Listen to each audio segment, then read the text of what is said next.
Well, look who we have here.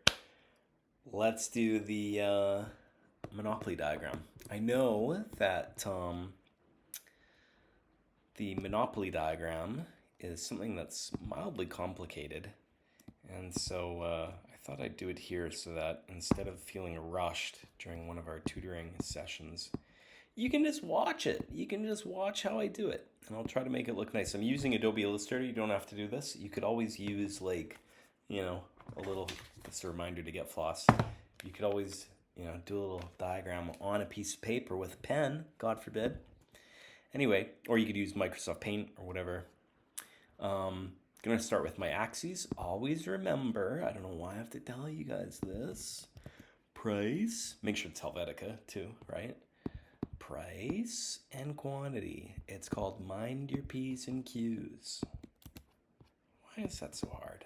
Let's line it up. Make it nice and aligned. It's got to look good.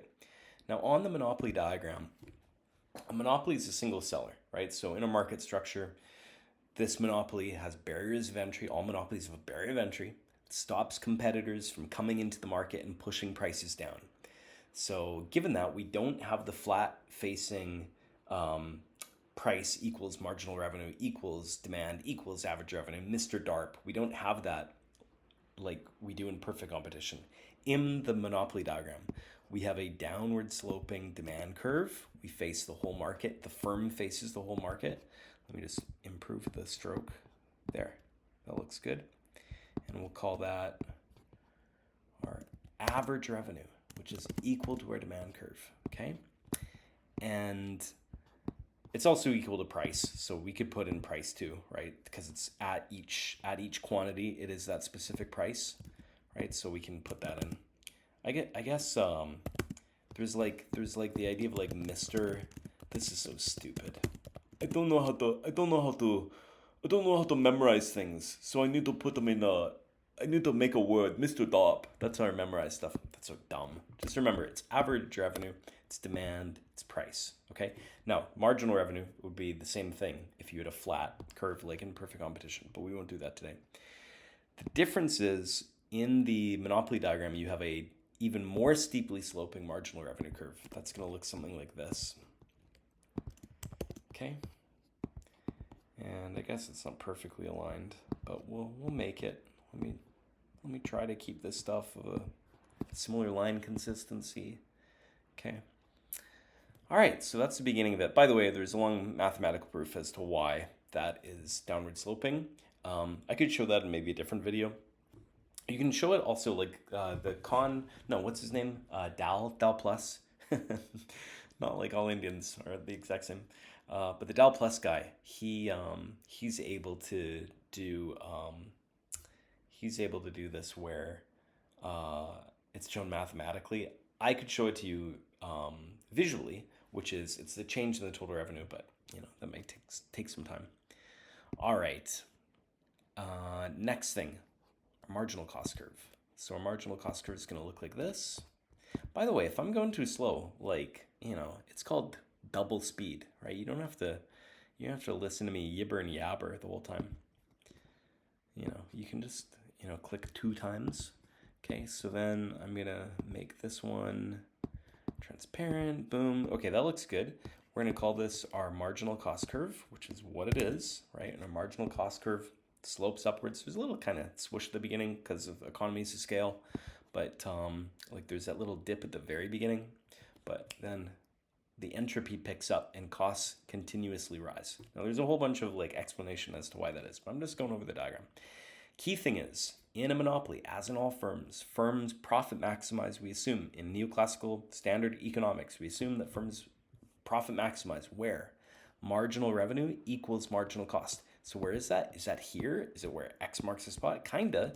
It's at that particular quantity. Okay, so this is our profit maximizing quantity, and I can go down here and I can just see it. Maybe I'll undo that and I'll just go straight up. Now the thing is, this is my quantity. Can I do that right? Okay, let me just do it like this. So this is my quantity, right? And I can label this as Q star. Right, right? So this is my profit maximizing quantity, but here's the question. What is my profit maximizing price? Is it here, right? Is it $1? Is it $2? Is it $1,000,000? No, it's the maximum price that the monopolist can sell at that quantity, which is what? It is the demand curve, right? The maximum a person is willing to pay, right? So if we just drag this up all the way up to here, we get to there, boom. Let's increase the width here, boom. I think that looks good. Okay, and then pop that bad boy in right there. And voila, we get our profit maximizing price. Okay. All right, so that's looking pretty good. By the way, recall P star times Q star, that's going to give us our total revenue. So if we wanted to, we could, shade this in, not in black, but in like a bright, I don't know, green. Let's send that to the back. I don't like that dark green. I hate dark green. I'm going to make it fun. Oh shit, my documents on RGB. We don't want that. We want bright, crazy green. Crazy green. Puke green. Yeah. Okay. You're getting a graphic design lesson in addition to economics. Okay, so that's our total revenue. We've got our marginal revenue. We got a marginal cost curve. Next thing we want to also remember is our average cost curve. And our average cost curve is that big happy face. Let's see if I can do it like this. Uh-oh, this might be a problem. Let's go. There we go. Okay, that's not really perfect, but whatever. Whoa, it's too green. Oopsie daisy. Let me fix that up. What the front door?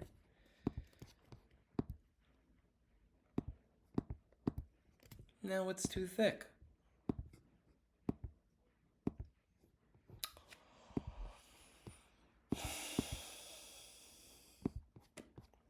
See, this is what I'm like in my lessons. For anybody else watching, you can tell. You can just watch me watch the Scottish Canadian anger just start to increase due to frustration. Like, what is going on here, man? Black and then transparent like that, but not one reasonable weight. Okay, so anyway, here's our average cost curve. We're just going to drag it down. It doesn't actually matter. It could be up here, but then the firm would be making a loss. We'll see in a moment. We could see in a moment. Maybe I won't. Not in this video. Make you watch another. It could be way down here. It could be anywhere. It could not be here logically, and it could not be here logically, because at that point, remember, this is an average, and an average is relative to a margin in the sense that the marginal cost curve is like a quiz score, and the average is like your GPA. And so if you're over here, that would mean that your like quiz score is getting higher, but your average is getting lower, which doesn't make sense, right? The quiz score drags the average in the same sense that the marginal cost curve drags the average cost curve. So it's got to be somewhere along the curve where the minimum of the average cost curve intersects with the marginal cost curve. But we'll put it right down here somewhere like that. How's that? Yeah, why not? Right there. Okay, and then we're going to drag in this average cost curve label. And now we've got something really cool because we're going to look at our Q star and we're going to know, okay, what is the cost at our profit maximizing quantity? And we can see that that's right there. That's where it hits the AC curve, right? At that quantity, what is the cost? Well, it tells you it's that. So what we could do is we could effectively just drag this over, but we're not going to do that. No way. When we can be more fancy, we're going to take this little square, we're going to go all the way up here, we're going to drag it across like that. That will tell us what our total cost is. Okay? And I don't know, what's a good color for cost? Red, yellow. That's Christmassy if you do red. Too Christmassy. Orange is kind of weird. Salmon? Should we do salmon? Salmon's a good color. Ooh, ooh, it's hard to get salmon. There, wow, wow, there's some salmon. Salmon, to quote the Cantonese dollar store, salmon, salmon, salmon, as in $3.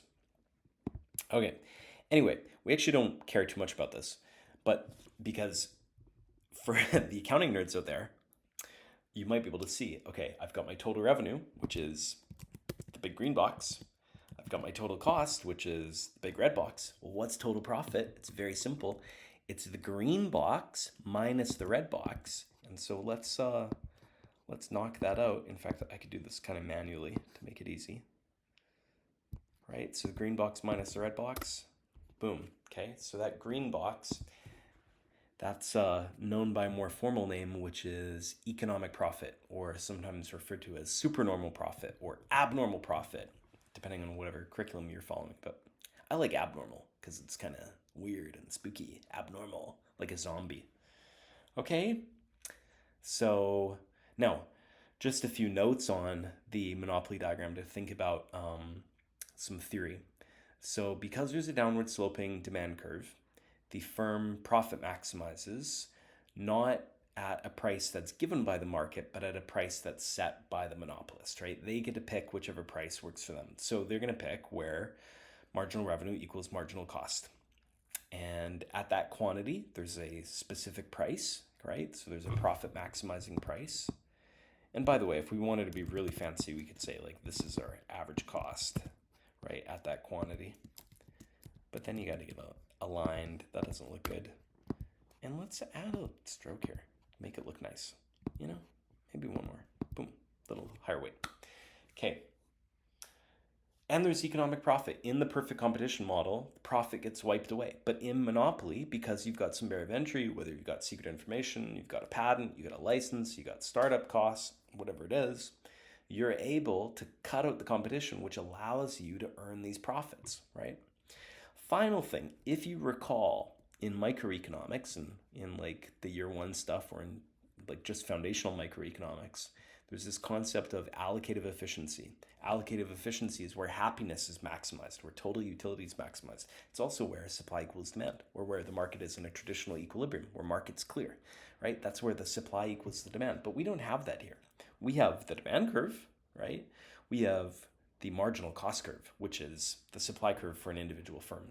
And so you can actually figure out what would be the allocatively efficient quantity, which is right there, right? Only wouldn't be that high, right? Not the allocatively efficient price. You'd have the allocatively efficient quantity.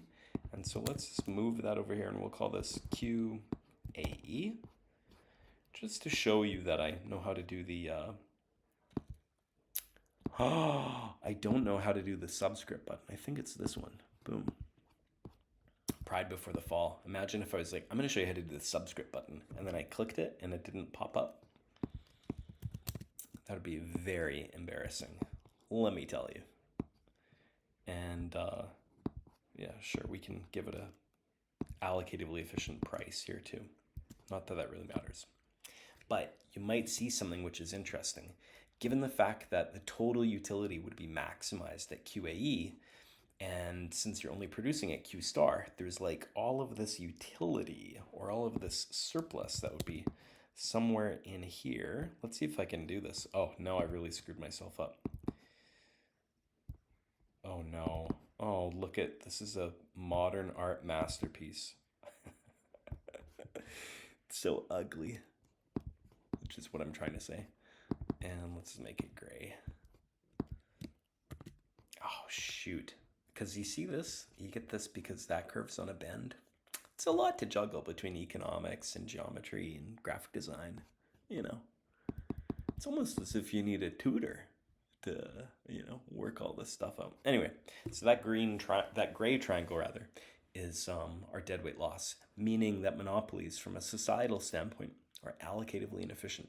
But to quote the great Prime Minister Margaret Thatcher, who sadly gave away Hong Kong, there is no such thing as society.